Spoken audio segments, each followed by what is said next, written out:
there, guys and gals out there in sales land. I want to talk to you today about something that is kind of near and dear to my heart. We're going to talk about follow-up. I am a firm believer that follow-up is key. I was looking at some crazy statistics over the weekend, and they talk about how your average salesperson, doesn't matter the field, whether it's automotive or boat or motorcycle or any type of big ticket item, one follow-up call and they're done. One and done, which is just ridiculous. Digital Dealer was last week, and there are so many cutting-edge, amazing lead gen tools out there in the marketplace, and they're driving ridiculous amounts of traffic, to your website, driving lead gen, lead count, getting people, across that electronic showroom threshold. And the problem is nobody's following up with these people. I firsthand, on the consumer side of the deal, I've reached out. Last summer I got a bug and I decided I was going to buy a boat, and I reached out to the big boat dealership here in town. You would think, in Central Florida, they're clamoring to get the lead to work the customer, and I promise you, I did not get a single phone call. I got an autoresponder with bad grammar and a bunch of typos and zero follow-up call. So in my travels across the country, when I go to dealerships and I talk to salespeople and sales managers, and I ask them, hey, how's it going? How's your day? What do you got lined up? And the answer is, well, nothing right now. I had a pretty good Saturday, or I had a pretty good Tuesday. Well, what do you got lined up for today? Well, I don't have anything. Well, you got somebody you can call. Yeah, I already made my follow-up calls. I'm like, really? How many people you got in your pipeline? Well, I've got 25 people in my pipeline, and, I already made my calls. It's 10:30 in the morning. And you're done for the day, just sitting around waiting for the up bus to pull up, which we all know does not exist anymore.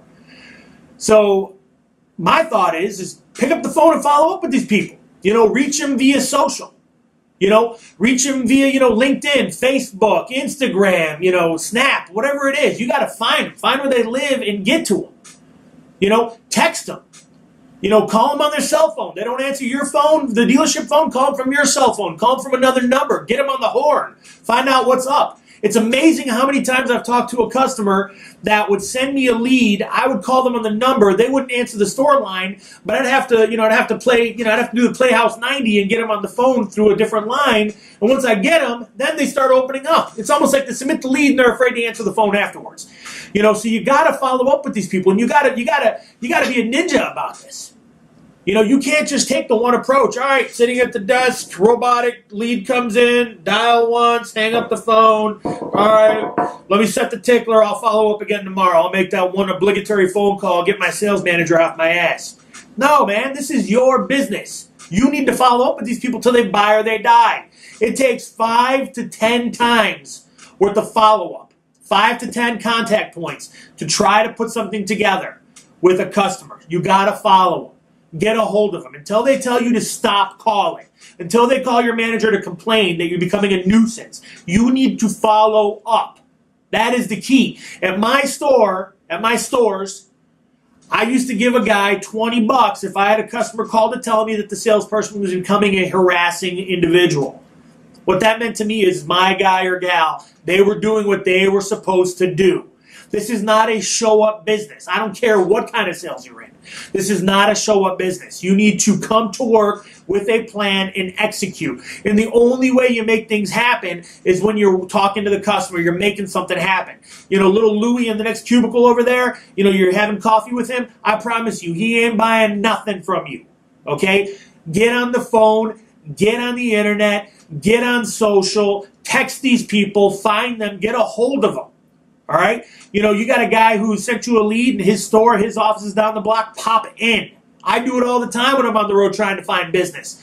I'll get a guy or I'll talk to a gal that runs a dealership and, yeah, we're interested. Let's look at doing something. Let's do something. There's direct mail, lead gen, training, consulting, and all of a sudden it goes ice cold. And I can't get a hold of them. And I hit them on LinkedIn. I hit them on the internet. I'm sending them video messages. I'm doing all the things that I preach. And guess what? I happen to find myself in their town. I'm knocking on the door. Because they owe me for my time. This is what I do. There was some interest there at one point. Let me find out what's up.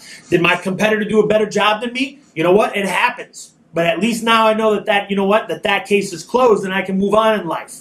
All right. I keep my pipeline full just like I recommend salespeople keep their pipeline full. And you got to follow up and follow up and follow up and stay on top of these people and stay top of mind with these people. Because just like any other buy transaction, it's hurry up and wait.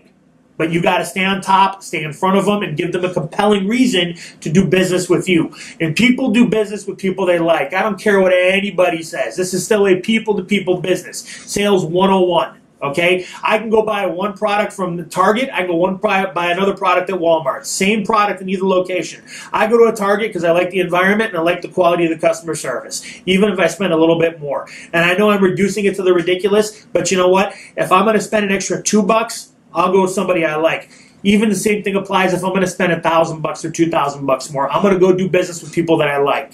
I could go the cheap way and go to Billy's, European repair shop to get the oil change done on my car, or I can go to the BMW store where, I definitely pay for the experience, but you know what? It's an experience, and I feel good about the place when I'm leaving. I don't have to wash my hands after I shake hands with the advisor, versus if I go to Billy's, I drink the coffee that's 3 days old and stale.